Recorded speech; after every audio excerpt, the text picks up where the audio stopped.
Hello, faith leaders, and welcome to Breaktime. Today, Psalm 9:3 says this: "My enemies turn back; they stumble and perish before you."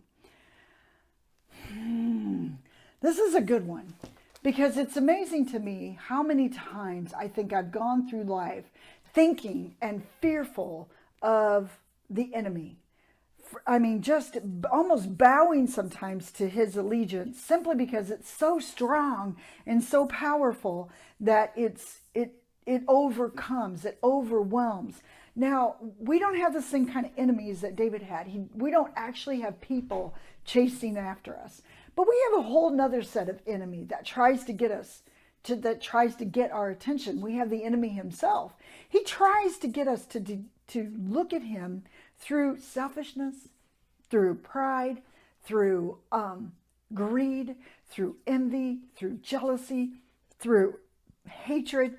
All those are the enemies that typically most of us face today, every single day at times. And this enemy tries to get us to focus, and one of his main goals is to get you and me to take our eyes off of God being the righteous judge and onto him, and making it look like that his way is actually easier to follow because we don't have this righteous judge over us. And that isn't that sad, but it's so true. And so he does this with those kinds of weapons.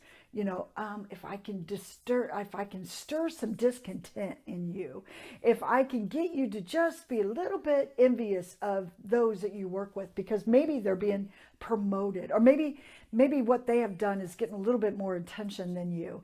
And so it starts. But here's what happens when we look to God as our righteous judge, the one who oversees it all.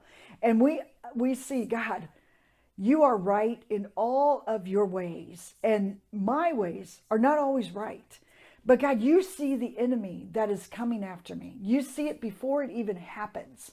And this week, he sees the places that you're going to be attacked. He sees the places I'm going to be attacked. My prayer for this week is going to be that my enemy will turn back before it even begins in my heart or in my mind or in my soul, or before someone even tries to come and tempt me to turn, take my eyes off of God and bow before the allegiance of pride, the allegiance of fear, whatever your enemy may look like.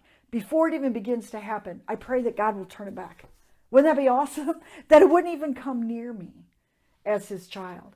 But if it starts making some places in my heart, if it starts coming forward, I pray that it will stumble. It will fall flat on its face. The enemy will find itself on its face, because my righteous God is above all. And his rightness lives within you and within me. And it cannot stand in the face of anything that the enemy tries to get our attention, to divert our ways away from God onto him. Pride, selfishness, whatever it may be. Ask the Lord to stop the enemy's tactics, that they will stop even before they start, that they will turn back. They'll run someplace else because all they can see is the righteousness of the Lord living in you, and they think, no way, I can't go there. I'm gonna turn around. And then if they try and come, all they're going to do is fall because of the righteousness, the rightness living within you and in me. Have a blessed